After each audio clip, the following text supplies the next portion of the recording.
વાત આ છે. બીજી અગત્યની વાત કે આપણે સકારાત્મક રહેવા માટે આપણા તરફથી શું પ્રયત્ન હોવો જોઈએ. ચલો, એક વિચારોની સ્પષ્ટતા અને મક્કમતા તો છે જ, પણ કંઈક આપણી આદતોમાં આપણે ફેરફાર કરવો પડે, આપણા એટીટ્યુડ્સ, અભિગમમાં આપણે ફેરફાર કરવો પડે. લોકો સાથેના આપણા સંબંધો છે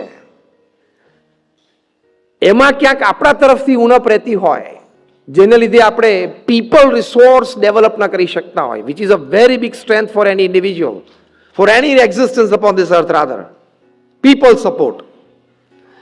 એ આપણે ઊભો ન કરી શકતા હોય એટલે આપણે સપોર્ટ એટલે દ્રષ્ટિએ આપણા પ્રત્યે લાગણી, પ્રેમ, હૂંફ રહે. એમાં ક્યાંક આપણી આદતમાં કે અભિગમમાં કે બોલવા ચાલવામાં ફેર રહેતો હોય તો એ વિચાર કરવો પડે કે મારે આમાં ક્યાં સુધારો કરવાનો છે. આમ તો પૃથ્વી ઉપર બહુધા લોકો અને લગભગ બધા લોકો એમ માને છે કે હું તો બરાબર જ છું, જે કંઈ સુધારો કરવાનો છે મારા સ્પાઉસે કરવાનો છે, મારા ચિલ્ડ્રને કરવાનો છે, મારા બિઝનેસ પાર્ટનરે કરવાનો છે, મારા નેબરે કરવાનો છે, મારા રિલેટિવ કરવાનો છે, હું તો ખાલી જગ્યા પૂરો, હું તો બરાબર જ છું. Nothing is wrong with me, whatever is wrong is with the people around me. મારામાં બધું બરોબર જ છે, સુધારો ક્યાં કરવાનો છે? આપણને વાત ગુણાતીયન સ્વામી 200 વર્ષ પહેલા કરી છે કે દરેક જણ એમ માને છે, ગુણાતીયન સ્વામી બોલ્યા છે કે જો મારા પ્રમાણે બધા જો સમજે તો બધા સુખી થાય, પણ હવે બધા આવું જ સમજે છે. ગુણાતીયન સ્વામી 200 વર્ષ પહેલા નાળ પકડી છે આપણે સ્વભાવની, કે આપણે બધા શું માનીએ છીએ કે હું જેમ સમજુ છું એમ જો બધા સમજે તો બધા સુખી થાય, પણ હવે બધા આમ જ સમજે છે તો કોણ કોનું માનશે? ઘણી વખત કોઈ હરિભક્ત હોય, કોઈ ગુણભાવી આવીને સંતોને વાત કરે કે સ્વામી જો ઘરમાં તકલીફ ને વિખવાદ છે, પણ આ લોકો જો હું કહું એમ કરે ને તો બધું બરાબર થઈ જાય. પણ હવે ઘરમાં 5 જણા આમ જ માને છે, એટલે we need to make some change in our own selves. How many of us we really believe that we need some positive change to better fit our own ecosystem? કેટલા જણા આપણે માનીએ છીએ કે મારામાં કંઈક સકારાત્મક ફેરફારની જરૂર છે કે હું મારી ઇકોસિસ્ટમને વધારે સારી રીતે ફિટ થઈ શકું. I can be a better version of my own self, version 2.0. જો આપણે બધાએ હાથ ઊંચો કર્યો, આપણને અંતરદ્રષ્ટિ છે કારણ કે આપણે સત્સંગમાં આવ્યા છે કે આપણે સુધારો કરવો છે. એટલે આપણી આદત, અભિગમ, બોલચાલ, વર્તન, વર્તણૂક એમાં ક્યાંક ચેન્જ માંગી લે. જેમ મહંત સ્વામી મહારાજ અને સંતો અક્ષરધામ ટૂર માટે સ્ટટગાર્ટ ત્યાં જર્મની પધારેલા, જે પ્રસંગ આપણે જાણીએ છીએ કે પેલા મર્સિડીઝના પ્લાન્ટમાં અને એમને જે ગાઈડ ફેરવતા હતા એને કીધું કે આવી ટેકનોલોજીમાં ઇમ્પ્રુવમેન્ટ કર્યું, આ ટેકનોલોજીમાં. ત્યારે કોઈ સંતે પૂછ્યું કે સ્વામી આલે પેલા ગાઈડને કે where do you actually need to make the change, in the technology or the person who is driving the car? ટેકનોલોજીમાં ચેન્જ જોઈએ, ટેકનોલોજી અપગ્રેડ દિવસે દિવસે થવી જ જોઈએ, એમાં બે મત નથી, પણ સાથે માણસમાં સુધારો કરવાનો કે નહીં? બેસ્ટ ઓફ ટેકનોલોજી હોય પણ દારૂ પીને ચલાવતો હોય તો એક્સિડન્ટ થવાનો જ છે. બેસ્ટ ઓફ ટેકનોલોજી પણ કંઈક ઓવરટેકિંગમાં મિસજજમેન્ટ કર્યું તો પ્રશ્ન આવવાનો જ છે. એટલે માણસમાં આપણે ફેરફારની તો જરૂર છે. પહેલા તો માનવું એ મોટી વાત છે, અને એનાથી મોટી વાત સ્વીકારવું. માનવું એટલે ઇન જનરલ હા માણસે ફેરફાર કરવો જોઈએ, પણ મારે કંઈક ફેરફાર કરવો જોઈએ એવું સ્વીકારવું ને એમાં ગજબની હિંમત જોઈએ. હા, you need a lot of courage two accept the reality, the fact that I need to change somewhere to become a better version of my own self. એ ચેન્જ ક્યાં લાવવાનો છે? આમાં શબ્દો એટલે બોલવામાં, વર્તનમાં, અભિગમમાં. Attitude plays a very big role. How you look at things, how you look at people, how you look at happenings in life. એ અભિગમ છે ને એ પોઝિટિવિટી માટે મૂળભૂત પાયાનો એક બહુ જ મોટો રોલ પ્લે કરે છે. કારણ કે એટીટ્યુડથી જ, અભિગમથી જ કાં તો નકારાત્મકતા બંધાય છે અને કાં તો સકારાત્મકતા બંધાય છે. એટલે એટીટ્યુડ્સ એ જીવનમાં ખૂબ જરૂરી છે. વર્ષો પહેલા 1990 સુધી એવી માન્યતા હતી કે people with resources can perform, કે જેની પાસે કંઈક રિસોર્સિસ છે, બેકગ્રાઉન્ડ છે, એકેડેમિક ક્વોલિફિકેશન્સ છે, ફેમિલી સપોર્ટ છે, ફેમિલી બિઝનેસ છે, એને કોઈ પ્લેટફોર્મ મળી ગયું, તો this kind of resources helps him in performing in some way or helps him in performing better, વધારે સારું કરી શકે. પણ 1990s પછી સિનારીઓ સમાજમાં બદલાવા માંડ્યો કે sometimes people with lesser resources were also found to be performing, especially Silicon વેલીમાં બધી જગ્યાએ. તો વિચાર આવવા માંડ્યો મેનેજમેન્ટ ગુરુઝને બધાને કે આ કેવી રીતે શક્ય બને, આપણે તો આવું જ માનતા હતા. પછી આ વાત ઉપર બહુ જ સંશોધનો થયા, બહુ જ ચર્ચા થઈ. એમાં એક બહુ જ સારા મેનેજમેન્ટ ગુરુ જેફ કેલરે 14 વર્ષ સુધી સંશોધન કર્યું. સંશોધન માટે એમને કદાચ મે બી 400-500 જેટલા આ સંબંધી આર્ટિકલ્સ વાંચ્યા હશે, 1000-2000 કલાકના ઓડિયો પ્રોગ્રામ્સ એમને સાંભળ્યા હશે, ઘણી બધી સફળ વ્યક્તિઓને મળ્યા, એમનો ઇન્ટરવ્યુ લીધો, ઘણા બધા નિષ્ફળ વ્યક્તિઓને મળ્યા, એમની સાથે વાર્તાલાપ કર્યો. એના પરથી એક નિષ્કર્ષ પર આવ્યા, જે વાત આપણે અત્યારે ચર્ચા કરી રહ્યા છીએ, અને એમણે પુસ્તક લખ્યું. And the title of the book is attitude is everything. જે કંઈ છે તમારો અભિગમ જ છે. અભિગમ જો સવડો હોય, અભિગમ જો ઊંચો હોય, અને અભિગમ જો પવિત્ર હોય, મોસ્ટ ઇમ્પોર્ટન્ટ, તો it all adds up, it all helps you in creating positivities while you are facing adversities in your life. કારણ કે આપણે વાત થઈ એમ, પરિસ્થિતિ સુધરતા તો કદાચ વાર લાગે, સમય જાય. પરિસ્થિતિને સુધારવા માટે રિસોર્સિસ ભેગા થવા એને પણ સમય લાગે. પણ એ બધું થાય ત્યાં સુધી પોતાની જાતને સ્થિર રાખવા માટે તો અભિગમ જ અગત્યનો છે. એટલે બહુ જ સરસ એમાં એમણે વાત કરી છે કે become a prosperity thinker, don't become a poverty thinker. Prosperity થિંકરો શું વિચારે, થાય, કંઈક મદદ મળી જશે. Tomorrow when I open the window of my bedroom, the first rays of sun in my bedroom will be the rays of hope. Asha, optimism. મને કોઈક વ્યક્તિ મળશે જે મને કંઈક માર્ગદર્શન આપશે. ટુડે બિલોંગ્સ ટુ મી, આજે કંઈક થશે, લેટ મી ટ્રાય. આવા બધા વિચારો અને એટીટ્યુડ કોના હોય? Prosperity thinker. અને જે પોવર્ટી થિંકર હોય, શું વિચારે, નથી મજા આવતી, કોઈ સહકાર નથી મળતો,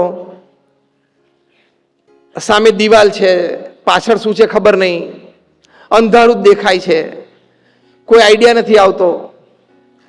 આ બધા પોવર્ટી થિંકરના વિચાર છે. એમાં આપણી ગુજરાતી ભાષાના શબ્દો કેવા છે? આપણે તો હાથમાંથી કપરા કાપી છોડે, હા હા મરી ગયા, આવા ના મરી જાય, ખાલી કપરા કાપી ફૂટે. હાથમાંથી કપરા કાપી ફૂટે એટલે પહેલો શબ્દ મોઢામાંથી શું નીકળે છે? મરી ગયા. આમાં મરી ના જવાય, આમાં ખાલી કપરા કાપી ફૂટે. અને તમારે તો એ ફૂટે એમ નથી, કાર્પેટ હોય તો.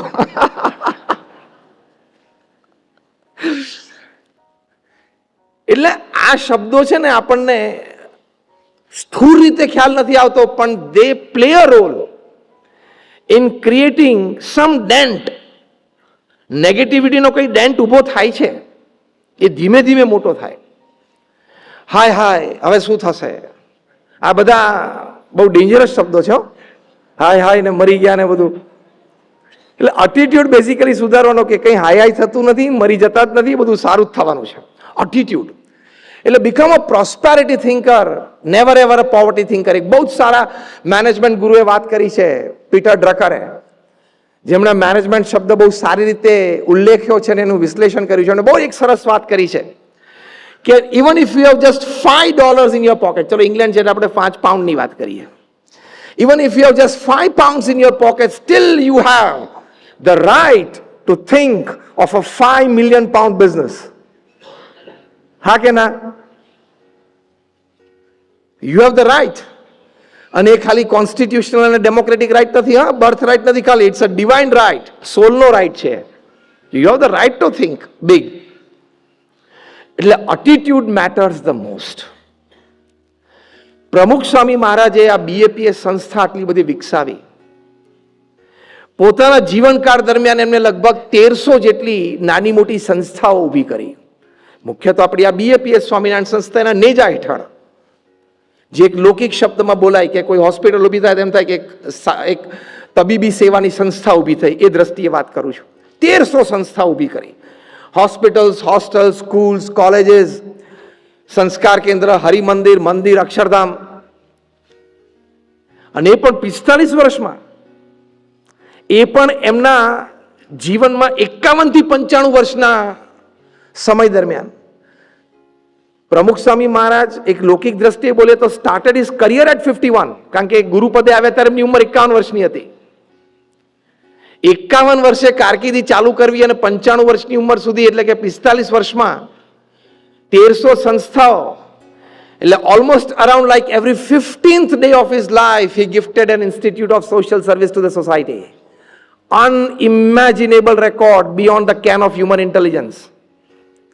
દર 15મા દિવસે તમે ઇમેજિન કરો કે એક જમીન પ્રાપ્ત થવી, ચલો કોઈએ ભેટમાં આપી અથવા ખરીદી સંસ્થાએ, એ જમીન છે એ લોકલ ગવર્મેન્ટ બોડીઝમાં લીગલી ક્લિયર થવી. એ દરમિયાન BAPS સંસ્થામાં સ્વામી બાપા, બોર્ડ ઓફ ટ્રસ્ટીઝ, આપણા સંયોજન સમિતિ એ નક્કી કરે કે આપણે ત્યાં શું કરવું છે. એક નિર્ણય લેવાય ચર્ચાના અંતે. આ બાજુ છે આર્કિટેક્ટ છે, પ્લાન્સ ડિઝાઇન કરે, પ્લાન્સ ઉપર ચર્ચાઓ, મીટિંગ થાય, લોકલ ગવર્મેન્ટ બોડીઝમાં પ્લાન મુકાય અને એ પ્લાન્સ પાસ થવા. BAPS is an NPO. BAPS is a NPO એટલે કે નોન પ્રોફિટ ઓર્ગેનાઇઝેશન. તો ફંડ્સ છે ચેરિટી રૂપે રેઝ થવા. પછી ટેન્ડર્સ ડિશ આઉટ થાય, ટેન્ડર પાસ થાય, કોન્ટ્રાક્ટર નિમાય, ખાત વિધિ થાય, એનો એક પ્રસંગ ઉજવાય અને પછી ઇમારત ઊભી થાય. એમાં આપણા 2-5 સ્વયંસેવકો સમર્પિત જોઈએ મળી જવા, બીજો પેઇડ સ્ટાફ મળી જવો, એનો ઉદ્ઘાટન સમારોહ નક્કી થઈ જવો, ઉદ્ઘાટન સમારોહ થઈ જાય અને એ સંસ્થાને સમાજની સેવા મૂકી દેવી. આખી જે ઘટના, from getting or acquiring the land to the completion of the project and putting the institute in service of society, આખી જે ઘટના છે એ પ્રમુખ સ્વામી મહારાજે ઓલમોસ્ટ દર 15મા દિવસે 45 વર્ષ સુધી લગાતાર પૂરી કરી.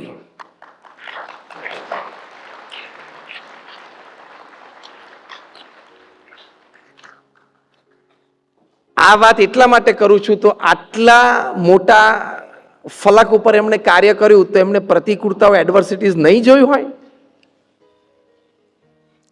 હા કે ના? એમને ખૂબ પ્રતિકૂળતાઓ જોઈ છે. વ્યક્તિઓ તરફથી જોઈ છે, સમાજમાં કોઈ અજ્ઞાત અવસ્થામાં કોઈ ગેરસમજથી વિરોધ કરે, ટીકા કરે, એ પ્રતિકૂળતાઓ પણ એમણે જોઈ છે, અનુભવી છે, ફેસ કરી છે.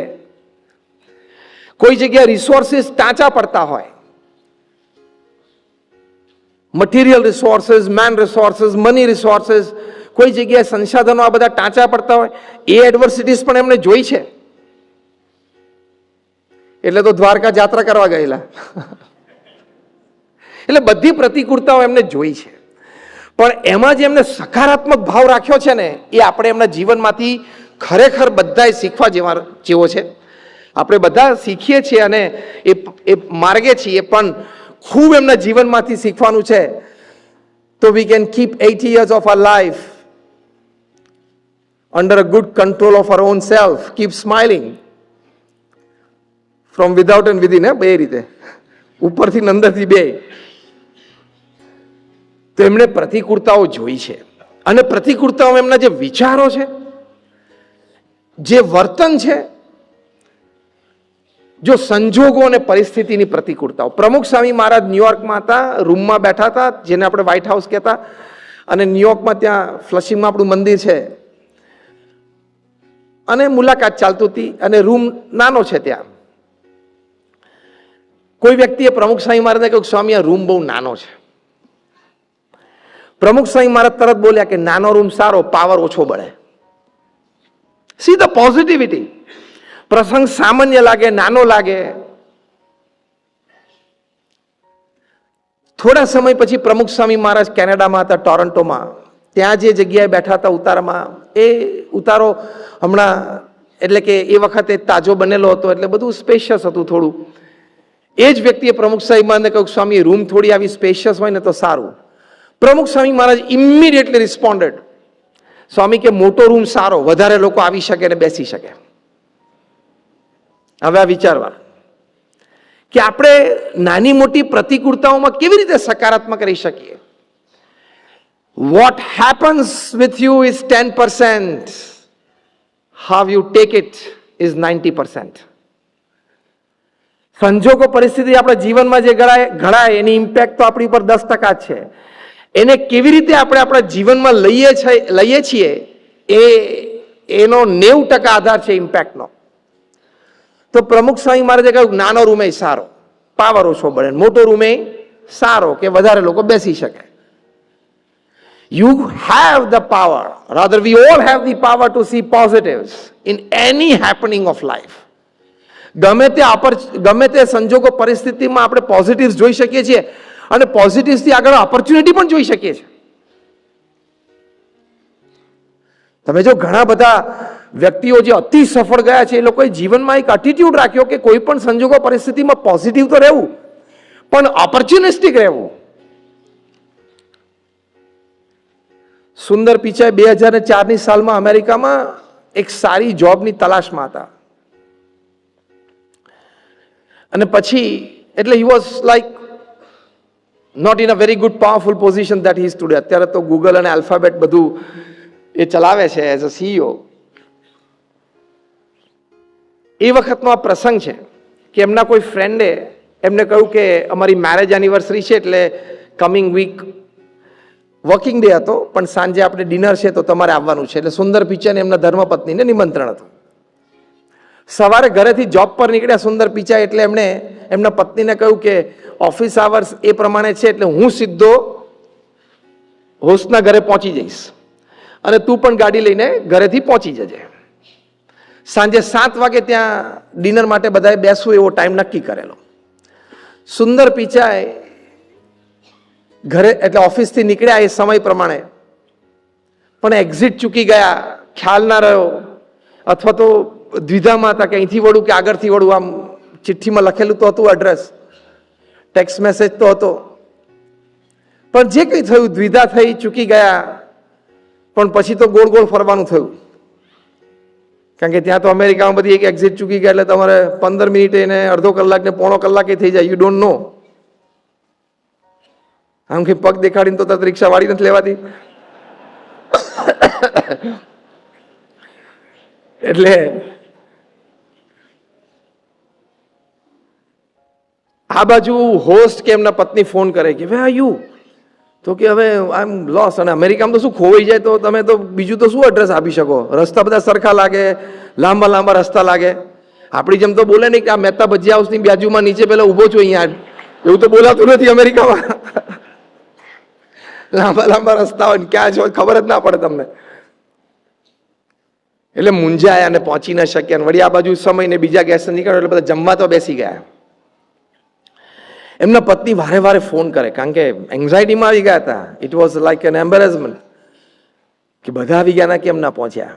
જમવાનું પૂરું થઈ ગયું, બધી પ્લેઝન્ટરીઝ એક્સચેન્જ થઈ ગઈ, બધું થઈ ગયું.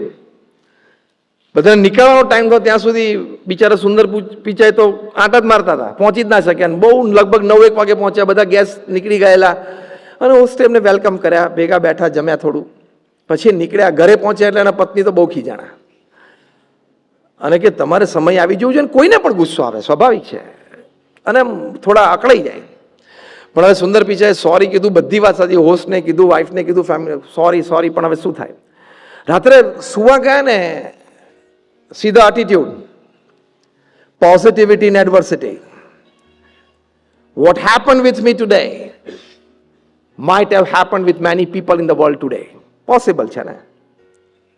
It should not happen again with anybody.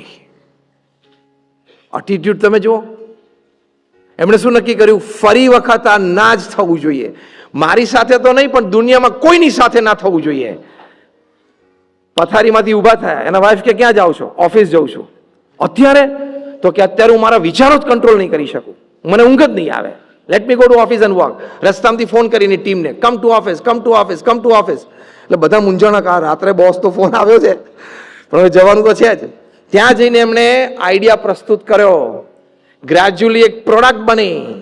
And you all know the name of that product because you are using it daily. Google Maps. Google Maps તો જન્મ આ પ્રસંગ પછી થયો છે. એટલે next time if you are under fire from any of the place, office કે home, next time you are under fire from any place, boss કે ઓફિસ કે ઘર ગમે ત્યાંથી, એમાં એક ઓપોર્ચ્યુનિટી રહેલી તો છે જ if you take it positive. અમેરિકામાં લોન્ચ કર્યો 2006-07માં, અહીંયા યુકેમાં પણ લોન્ચ થયો 2008માં, ઇન્ડિયામાં ગૂગલ મેપ્સ લોન્ચ થયું. And today we know how it helps people.